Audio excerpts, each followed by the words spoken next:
Hi everyone. आज के editorial में हम डिस्कस करने वाले हैं आखिरकार जो श्रीलंका की वर्तमान स्थिति बनी है उसका कारण क्या है और उस स्थिति से बाहर निकलने के लिए श्रीलंका के पास दो रास्ते हैं और दोनों ही रास्ते उसके लिए इस टाइप से हैं कि एक तरफ कुआं एक तरफ खाई। और इसीलिए हमारे जो राइटर है उन्होंने इसे क्या लिखा है, एट आ क्रॉस रोड। और यहाँ पर हमें देखना होगा कैसे एक जो राष्ट्र के लिए समर्पित ना हो ऐसे लोगों के लिए लोग चुनकर भेज देते हैं और फिर वो लोग राष्ट्र के पैसों का मिसयूज़ करके पूरे के पूरे देश को और पूरी की पूरी देश की अर्थव्यवस्था को कैसा तहस नहस कर देते हैं। और अंतोगत तो भोगना किसको पड़ता है, वहाँ की जनता को भोगना पड़ता है। और फिर वो क्या करते हैं, वो पैसा लेके विदेश भाग जाते हैं और उनके पहले ही विदेश में कई घर बने होते हैं तो वहाँ जाकर आराम से रहते हैं और यहाँ की जनता, जो भी पर्टिकुलर देश की जनता, वो उसका परिणाम भुगतती है। पाकिस्तान में भी यही देखा, श्रीलंका में भी यही देखा, और भी जिनको चाइना ने कर्ज दे रखा था उन सब की हालत यही है कि आप अपनी, वो होता है ना कि जितनी चादर हो उतना पैर पसारना चाहिए। इसी टाइप से चाइना ने क्या किया, सभी कंट्रीज़ को जितनी उनकी औकात नहीं थी उतना पैसा दे दिया और उस पैसे को देखकर वहाँ के जो राष्ट्राध्यक्ष थे उन्होंने उसका क्या किया, मिसयूज किया, अपव्यय किया। और उस अपव्यय के कारण पूरे के पूरे देश की अर्थव्यवस्था तहस नहस हो गई। तो इन्हीं सब चीज़ों के बारे में आज हम डिस्कस करने वाले हैं इस एडिटोरियल में। बने रहिए अंत तक। और अगर आपने चैनल को सब्सक्राइब ना किया हो तो please hit the subscribe button and also join our Telegram channel, जिसकी लिंक आपको डिस्क्रिप्शन में मिल जाएगी। वहाँ पर मैं इस एडिटोरियल की PDF शेयर कर देता हूँ, तो अगर आप चाहो तो खुद भी जाकर इस एडिटोरियल को पढ़ सकते हो अपने हिसाब से, अपने टाइम के हिसाब से। तो वो है। और साथ में अगर आप अनअकैडमी पर कोई सब्सक्रिप्शन लेना चाहते हो तो आप कूपन कोड यूज़ कर सकते हो, SHRINATH10। तो ये आप कूपन कोड यूज़ करके जो भी मैक्सिमम डिस्काउंट होगा उसे आप अवेल कर सकते हो। तो स्टार्ट करते हैं आज के एडिटोरियल को। The road to Sri Lanka is economic recovery. एक जो रास्ता है श्रीलंका की आर्थिक रिकवरी के लिए, will have to pass through the political change. क्या वो मतलब वहाँ से पास होकर गुजरेगा कि आपने पॉलिटिकल चेंज कर दिया या राजनीतिक रूप से सत्ता आपने बदल दी, सत्ता में बैठे लोगों को बदल दिया तो सब चीज़ें नॉर्मलाइज हो जाएंगी? तो ये एक प्रश्न चिन्ह है, यक्ष प्रश्न है। The wide spread public unrest in Sri Lanka has taken on the dimension of the political revolution of the great import. तो जो वाइड स्प्रेड पब्लिक अनरेस्ट है श्रीलंका के अंदर, जो लोगों का गुस्सा है, वो उसने कहीं ना कहीं इस हिसाब से रूप ले लिया है कि पॉलिटिकल रिवॉल्यूशन लाया। पॉलिटिकल रिवॉल्यूशन के तौर पर क्या हुआ कि वहाँ के जो राष्ट्रपति थे, प्रधानमंत्री थे, सभी ने क्या कर दिया, इस्तीफा दे दिया। सभी के इस्तीफा देने के साथ साथ वहाँ के जो पार्टी सत्ता में अपना साझेदार थी उनके भी कई विधायकों ने, कई जो सांसद होते हैं उनने क्या किया, अपना समर्थन वापस ले लिया, वॉकआउट कर गए। एक प्रकार से अब इस कंडीशन में कोई भी उस ऐसे देश को संभालने की जुगत में नहीं है या स्थिति में नहीं है कि वो इस चीज़ को संभाल पाए। इट मीन्स अब श्रीलंका एक बगैर लीडरशिप के राष्ट्र बचा हुआ है जिसमें जनता परेशान हो रही है और there is no way to recover such kind of economic conditions. तो यहाँ पर बहुत बुरे हालात हैं अभी वर्तमान में देखा जाए श्रीलंका के।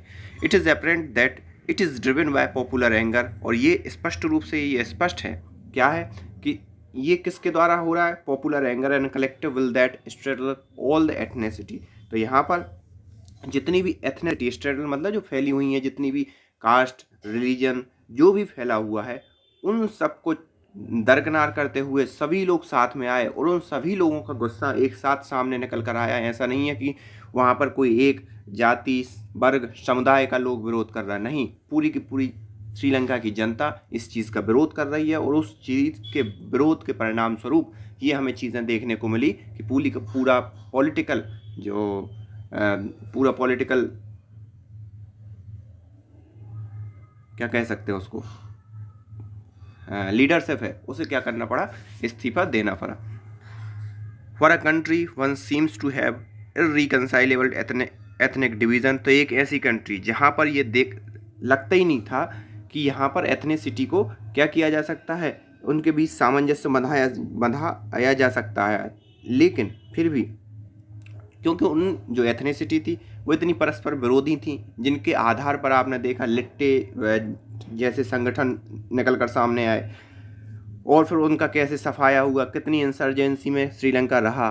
इन सब चीज़ों को देखते हुए ये लग ही नहीं रहा था कि सभी लोग एक साथ आएंगे और सरकार को इस प्रकार से मजबूर कर देंगे कि सभी को इस्तीफा देना पड़ेगा, चुनी हुई सरकार को, और उसे अकाउंटेबल जिम्मेदारी का एहसास कराया जाए। There is hope that the people will recognise their real provenance of their trivial. तो यहाँ पर अब ये समझ में आएगा उनके लिए कि प्रोवेनेंस मतलब होती है उनकी उत्पत्ति, और साथ ही साथ उनके जो मतलब पेनफुल जो प्रयास है ट्रेवल, वो समझ में आएगा सभी लोगों के लिए कि भाई हमने कैसे श्रीलंका के लिए लड़ाई लड़ी, कितने चीज़ें इंसर्जेंसी थी बगैर किसी जाति बगैर किसी समुदाय के। अब वो उन्हें सब ये चीज़ समझ में आई कि वो सब साथ में है, उन्हें सभी को साथ में मिलकर अपने देश की आर्थिक या इकोनॉमिक कंडीशन को सही करना पड़ेगा। तो ये चीज़ें अब धीरे धीरे जो डिवीज़न में पहले डिवाइड थे जाति समुदाय और उसमें, अब वो क्या हुए, एक हुए और इन सब चीज़ों को समझ में आया। और साथ ही साथ फिर किसको अकाउंटेबल ठहराया उन्होंने, अपाथिक मतलब एक उदासीन पॉलिटिकल लीडरशिप को, that wield great power without accountability, जिसने एक ज़बरदस्त मतलब एक अच्छे खासे देश की पावर तो हत्या ली, लेकिन उसके प्रति कोई जिम्मेदारी अकाउंटेबिलिटी नहीं दिखाई, और उसका परिणाम आज श्रीलंका को देखने को मिल रहा है। As they come together on the street on to demand change and relief, जैसे कि वो लोग आए, मतलब कहाँ पर आए, रोड पर आए, उन्होंने कहा कि भैया हमें चेंज चाहिए और साथ ही साथ रिलीफ भी चाहिए।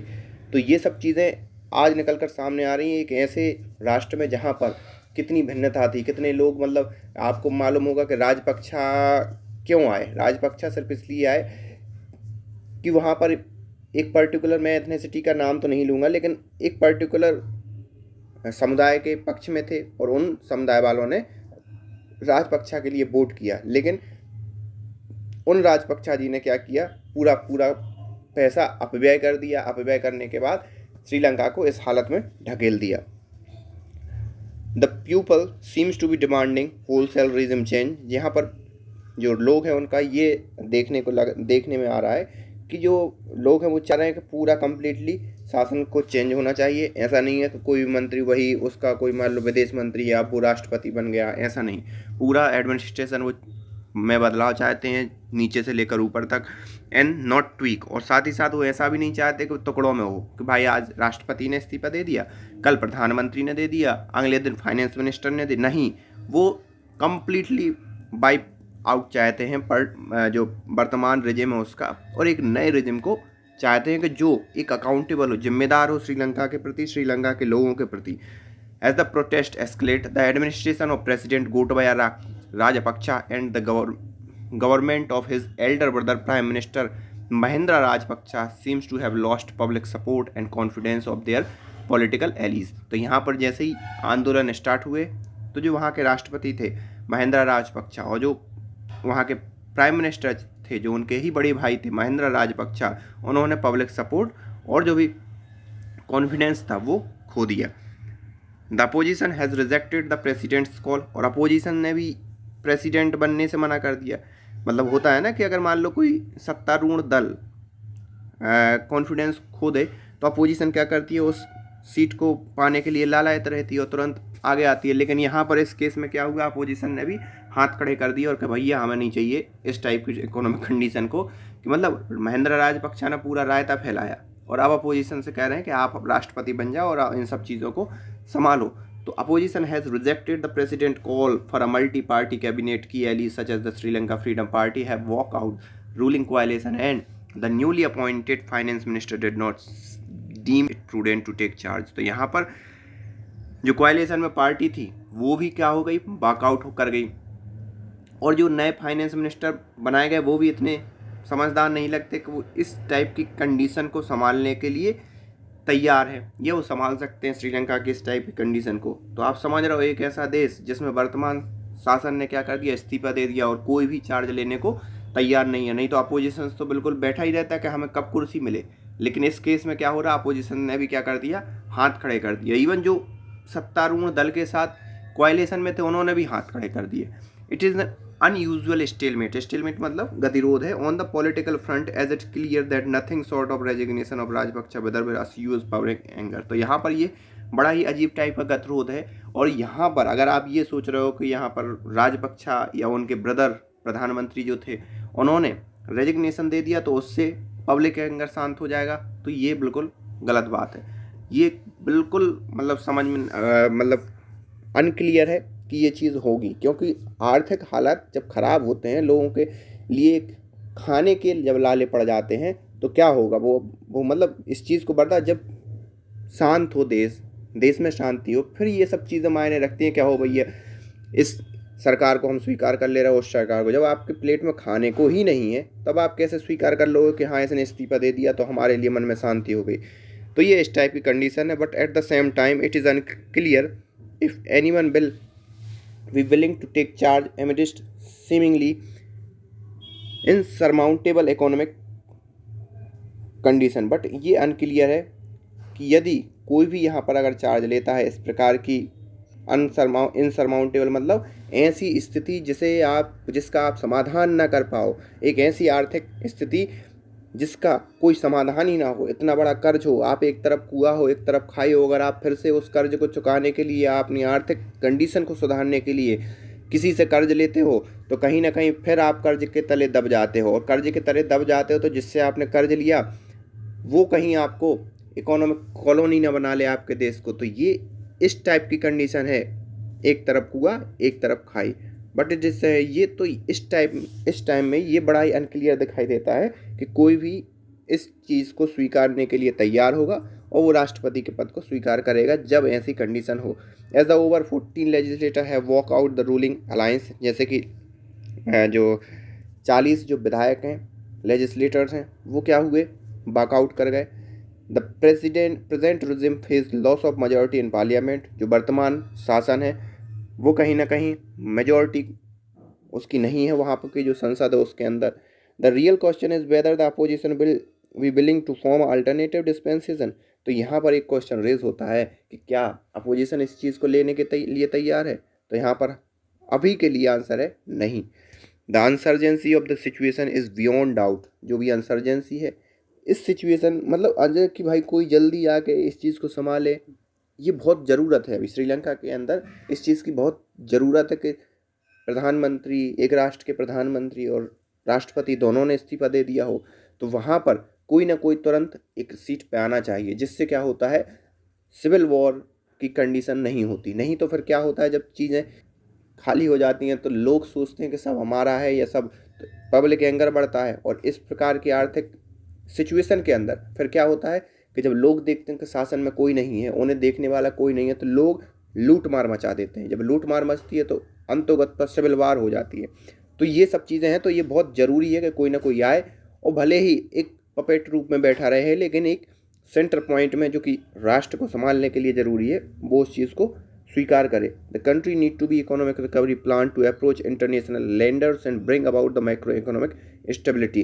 तो यहाँ पर कंट्री के लिए बहुत आवश्यक है कि वो एक इकोनॉमिक रिकवरी प्लान जनता के सामने रखे, और साथ ही साथ इंटरनेशनल जो लेंडर हैं, IMF हो गया या बड़े बड़े जो संगठन हो गए, उनके सामने अपना प्लान रखे कि भाई इस प्लान पे हम काम करेंगे, आप हमारे लिए पैसा दो और उस पैसे का हम सदुपयोग करके हम श्रीलंका को तो उबारेंगे, आपका जो पैसा है वो भी हम लौटा देंगे। तो ये बहुत ज़रूरत है अभी वर्तमान में श्रीलंका के अंदर। And a concern and accountable regime need to be place for this. और यहाँ पर एक चिंता करने वाला जो श्रीलंका की चिंता करता हो, जो श्रीलंका के लिए जिम्मेदार लेने के लिए तैयार हो, ऐसे शासन को आना बहुत ज़रूरी है और उसे आना भी चाहिए। Economists have suggested that Sri Lanka may need a bridge loan while an external debt restructuring plan is put in place। तो यहाँ पर जो इकोनॉमिस्ट हैं वो सजेस्ट कर रहे हैं कि आपके लिए एक ब्रिज लोन लेना पड़ेगा, कहीं से आप लीजिए, और साथ ही साथ जो आपकी डेप्थ है उसको भी रीस्ट्रक्चर करने के लिए प्लान बनाइए। But much depend on whether there is a credible leadership. But यहाँ पर ये सब डिपेंड किस पर होगा कि यहाँ पर क्या विश्वसनीय लीडरशिप है, इस प्रकार की लीडरशिप है जो इस चीज़ को करने के लिए तैयार हो। ऐसा ना हो कि फिर से वो लोन आए और फिर से खा पी के लोग क्या करें, विदेश में भाग जाएं, जो लीडरशिप विदेश में भाग जाएं।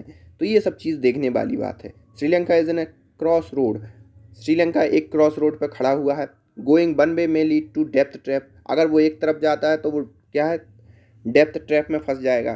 Sovereign default and possible bankruptcy, और यहाँ पर फिर वो क्या करेगा कि अपनी जो, अब जब बैंक लोन लेगा कहीं पे तो फिर वो क्या करेगा, अपनी जो आर्थिक होते हैं ना, जैसे सरकार के पत्र होते हैं या सरकार की जो क्या होते हैं, ट्रेजरी बिल होते हैं, जैसे भारत में ट्रेजरी बिल चलता है, तो उन सब चीज़ों को कहाँ गिरवी रखेगा कहीं ना कहीं, जिससे लोन लेगा। और जब गिरवी रखेगा और अगर नहीं चुका पाए तो कहीं ना कहीं उसको सॉवरेन, मतलब एक आप इन शॉर्ट ये बोल सकते हो कि आप किसी दूसरे देश की इकोनॉमिक कॉलोनी बन सकते हो, बैंकरप्सी हो सकती है। तो ये सब चीज़ें देखने को है। On the other hand the present unrest provide extraordinary opportunity to change its political and administrative paradigm, और यहाँ पर जो वर्तमान की परिस्थितियाँ हैं वो भी एक एक्स्ट्रा अपॉर्चुनिटी प्रोवाइड करती हैं, कोई नया लोग आए, नए पॉलिटिकल ऑर्डर आए और वो श्रीलंका की डूबती हुई नाव को डूबने से बचा ले जाए। Blotted government, excessive security expenditure, the profligate way of those in power, lack of attention to domestic production and centralization of the decision making have all contribute to mess। तो यहाँ पर गवर्नमेंट का अपव्यय, ज़्यादा से ज़्यादा सिक्योरिटी पे बेवजह में खर्च करना, प्रोफ्लिगेट मतलब अपव्यय करना, किस पर करना, जो पावर में थे उन्होंने अपव्यय किया। Lack of attention domestic production, उन्होंने जो घरेलू प्रोडक्शन है उस पर ध्यान ना देना। Centralisation of the decision making, जो भी डिसीजन है वो सिर्फ और सिर्फ राष्ट्रपति और प्रधानमंत्री के द्वारा ही लिया जाना। ऑल कंट्रीब्यूट द मैस, इन सब चीज़ों ने क्या किया, श्रीलंका को मैस कर दिया और वर्तमान में इस परिस्थिति को सामने लेकर आए। Much of this need to change, यहाँ पर बहुत कुछ बदलने की आवश्यकता है। No more should majoritarian mobilisation be allowed to cover up political and economic failure.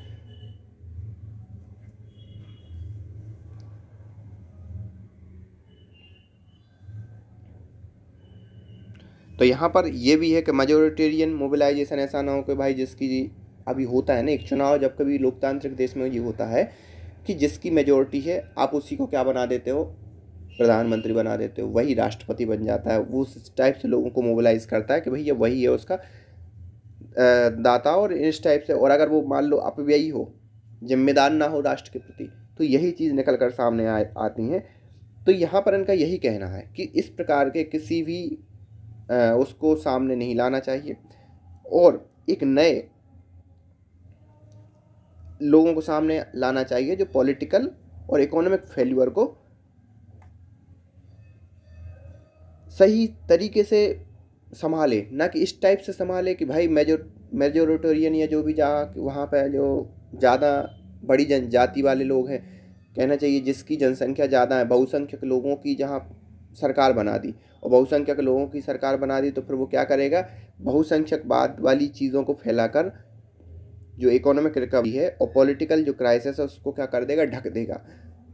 Example के तौर पर मैं बताऊं कि मान लो किसी एक लोकतांत्रिक राष्ट्र में कुछ बहुसंख्यक लोग हैं, उन्होंने अपनी बहुसंख्यक लोगों की सरकार बना दी, तो बहुसंख्यक लोग बजाय इस चीज़ पर ध्यान दिए कि आर्थिक कंडीशन को सही करें, डोमेस्टिक प्रोडक्शन को बढ़ाएं, इंटरनेशनल लेवल पर अपना एक्सपोर्ट ज़्यादा करें, और वो सिर्फ ये कर दे कि हाँ भाई जो भी यहाँ पर पद मिलेंगे वो बहुसंख्यक लोगों को ही मिलेंगे। एग्जाम्पल के तौर पर अगर हम, जैसा कि कथित रूप में आरोप लगता है समाजवादी पार्टी पर कि वो जब सत्ता में आ जाती है तो सिर्फ यादवों के लिए नौकरी देती है, यादवों के लिए सरकारी संरक्षण मिलता है, तो इस टाइप, और उस सब चीज़ों में क्या हुआ, उन सब चीज़ों में सब चीज़ ढक जाती थी कि भाई गुंडा राज चल रहा है, लूट मार मची है, वो सब चीज़ ढक जाती थी। तो यहाँ ऐसा ना हो कि आप किसी मेजोरिटेरियन को बना दें और फिर वो क्या करे, मेजोरिटेरियन या बहुसंख्यक लोगों को खुश करने के लिए कुछ आपको लॉलीपॉप पकड़ा दे और उसमें क्या हो, पॉलिटिकल और इकोनॉमिक फेल्योर क्या हो जाए, ढक जाए। An inclusive outlook has to be fostered, तो यहाँ पर एक सर्वव्यापी रूप से या इंक्लूसिव सर्वसमावेशी रूप से जो लोगों को देखता हो, सभी जातियों, सभी धर्म, सभी संप्रदाय, और साथ ही साथ श्रीलंका को माइंड में रखते हुए जो काम करता हो उसे आना चाहिए। The people will have to realize that voting on emotional issue related to race and religion only help the ruling class। तो यहाँ पर pupils को ये समझना पड़ेगा रियलाइज़ करना पड़ेगा कि अगर आप वोटिंग इमोशनल इश्यू पर करते हो, आपके इमोशनल इश्यू समझ रहे हो ना, मैंने जो बता दिया अभी एक एग्जांपल दिया, उस पर करते हो, तो कहीं ना कहीं वो सिर्फ और सिर्फ किसको हेल्प करता है, रूलिंग क्लास को हेल्प करता है, और कभी कभी उनके लिए भी थोड़ा सा बेनिफिट दे देता है। लेकिन अंतोगत पर ज़्यादातर अगर वो जिम्मेदार नहीं है कोई व्यक्ति, तो फिर उसी को हेल्प करता है। वो क्या करता है, सत्ता में तो आ जाता है, फिर सत्ता का पूरा पैसा हथिया के विदेश भाग जाता है, अपने हित में पूरे काम करता है। जैसे कि श्रीलंका के केस में आपने देखा कि उनके बड़े भाई प्रधानमंत्री, खुद भाई साहब राष्ट्रपति हैं, तो क्या होगा, पूरा परिवार सत्ता में बैठा है, तो किसका भला होगा। तो ये सब चीज़ें हैं। Only such a movement change on political and social travel will lead to their economic emancipation. तो यहाँ पर ये सब चीज़ें अगर आपने देख के, ये जो मूवमेंट है, इस मूवमेंट में अगर आपने एक प्रॉपर पॉलिटिकल ऑर्डर और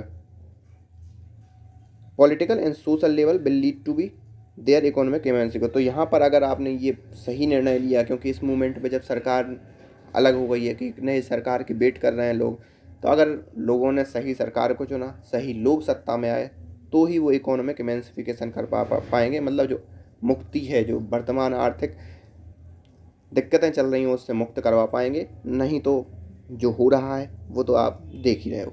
so this is all about today's editorial. So thank you for this.